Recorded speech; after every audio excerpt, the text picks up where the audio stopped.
شخص اللہ کے ساتھ شرک کرتا ہے تو گویا وہ آسمان سے گر پڑا، پھر پرندوں نے اس کی بوٹیاں نوچ لی یا اس کو ہوا نے کسی دور دراز جگہ میں لے جا کر کے پٹکا۔ یہ بات تو ہو چکی، اور جو شخص دین خدا بندی کی ان یادگاروں کا پورا لحاظ رکھے گا تو ان کا یہ لحاظ رکھنا دل کے ساتھ ڈرنے سے ہوتا ہے۔ تم کو ان سے ایک معین وقت تک فوائد حاصل کرنا جائز ہے، پھر اس کے ذبح حلال ہونے کا موقع یہ بیت عتیق کے قریب ہے، یعنی حرم میں، اور ہم نے ہر امت کے لیے قربانی کرنا اس غرض سے مقرر کیا تھا کہ وہ ان مخصوص چوپایوں پر اللہ کا نام لے تو اس نے ان کو عطا فرمایا تھا۔ سو تمہارا معبود ایک ہی خدا ہے، تو تم ہمتن اسی کے ہو کر کے رہو، اور آپ گردن جھکا دینے والوں کو خوشخبری سنا دیجیے جو ایسے ہیں کہ جب اللہ کا ذکر کیا جاتا ہے، جو ایسے اللہ ہمیں ایسا ہی کر دے کہ جب اللہ کا ذکر کیا جاتا ہے تو ان کے دل ڈر جاتے ہیں، جو ان مصیبتوں پر ان پر پڑتی ہیں صبر کرتے ہیں، جو نماز کی پابندی رکھتے ہیں، اور جو کچھ ہم نے ان کو دیا ہے اس میں سے خرچ کرتے ہیں، چاہے علم ہو، چاہے قوت ہو، چاہے مال وغیرہ وغیرہ۔ اور قربانی کے اونٹ اور گائے کو ہم نے اللہ کی یادگار بنایا۔ ان جانوروں میں تمہارے فائدے ہیں، سو تم ان پر کھڑے کر کے اللہ کا نام لیا کرو، پھر جب وہ کروڑ کے بل گر پڑے تو تم خود بھی کھاؤ، سمجھے کہ نہیں، اور بے سوار اور سوالی کو بھی کھانے کو دو۔ ہم نے ان جانوروں کو اس طرح تمہارے زیر حکم کر دیا تاکہ تم شکر کرو۔ اللہ تعالیٰ کے پاس نہ ان کا گوشت پہنچتا ہے نہ ان کا خون پہنچتا ہے، لیکن اس کے پاس تو تمہارا تقویٰ پہنچتا ہے۔ یہ جو ذبح کیا اللہ کے لیے خون نکالا یہ پہنچتا ہے۔ اگر قربانی کا سارا جانور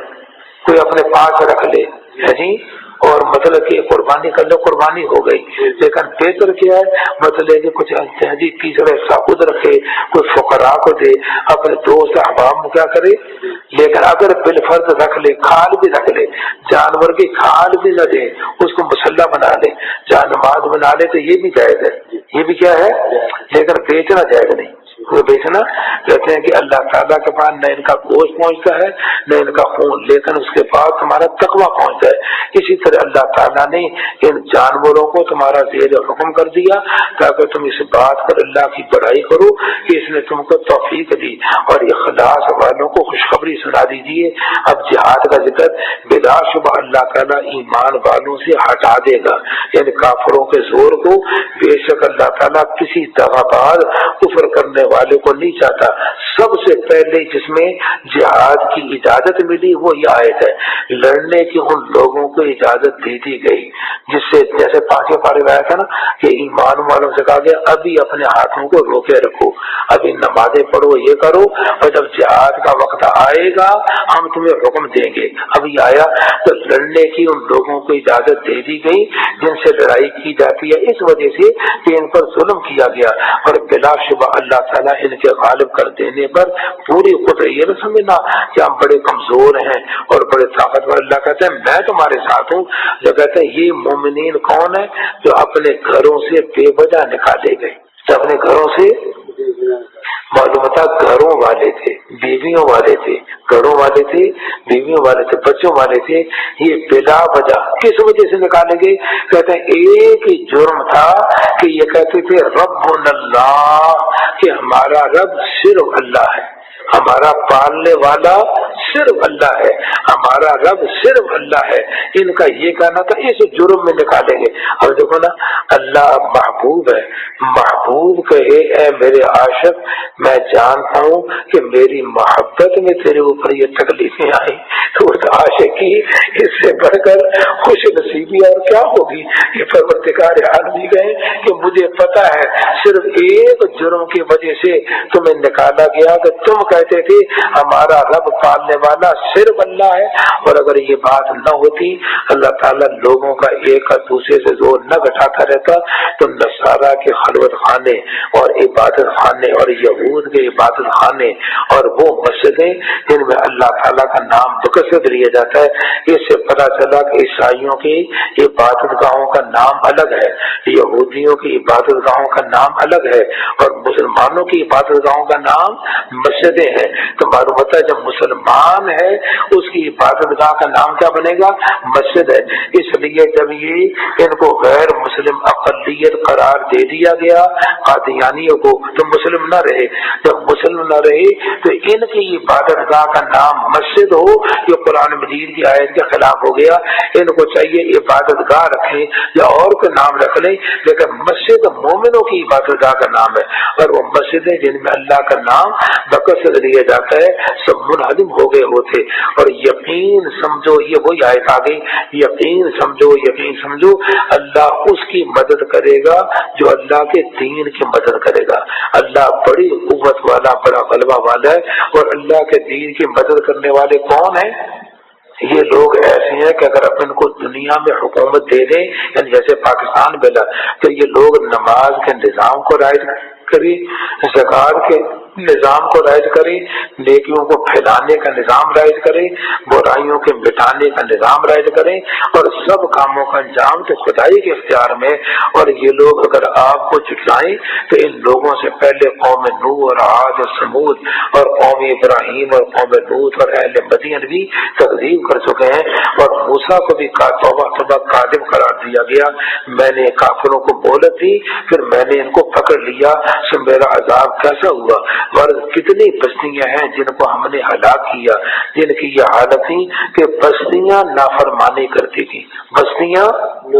تو جب بستی کی طرف نسبت آئی تو ظالمہ بستی کو کہا یا بستی والوں کو کہا؟ بستی کو کہا، لیکن مراد بستی والے ہیں۔ لیکن بستی جہاں بھی ذکر آیا ظالمہ کا تو بستی کو ظالم کا، لیکن 5ویں پارے میں جب بستی کا ذکر آیا تو مکہ مکرمہ کی تو بستی کو ظالم نے کہا، الظالم اہلھا، اس کے رہنے والے ظالم ہے، تو عدل کیا جی یعنی مکہ مکرمہ کا کہ یہ بستی ظالم نہیں، بستی کے رہنے والے کافر ظالم۔ سبحان اللہ۔ کہتے ہیں کہ فقہ فقان نکیر، پھر ہم نے پکڑا کہ غرض کتنی بستیاں جن کو ہم نے ہلاک کیا، جن کی یہ حالت تھی کہ وہ نافرمانی کرتی تھی، سو وہ چھتوں پر گری پڑی رہ گئی، پہلے چھتیں گری پھر دیواریں، اور بہت سے بیکار کنویں اور بہت سے کدی چونے کا محل۔ سو کیا یہ لوگ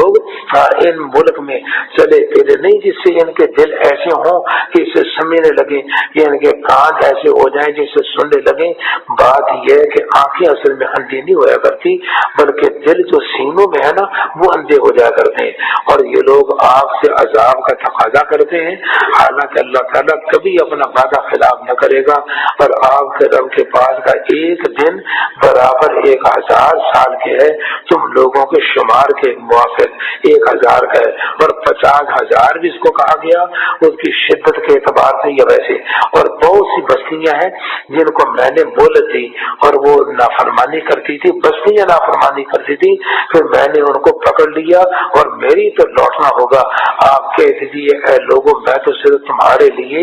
ایک واضح طور پہ ڈرانے والا ہوں، تو جو لوگ ایمان لے آئے اچھے کام کرنے لگے ان کے لیے مغفرت اور عزت کی روزی ہے، اور جو لوگ ہماری آیتوں کے متعلق کوشش کرتے رہتے ہیں ہلانے کے لیے، ایسے لوگ دوزخ والے ہیں۔ ہم نے آپ سے پہلے کوئی رسول اور کوئی نبی ایسا نہیں بھیجا جس کو یہ قصہ پیش نہ آیا ہو کہ جب اس نے کچھ پڑھا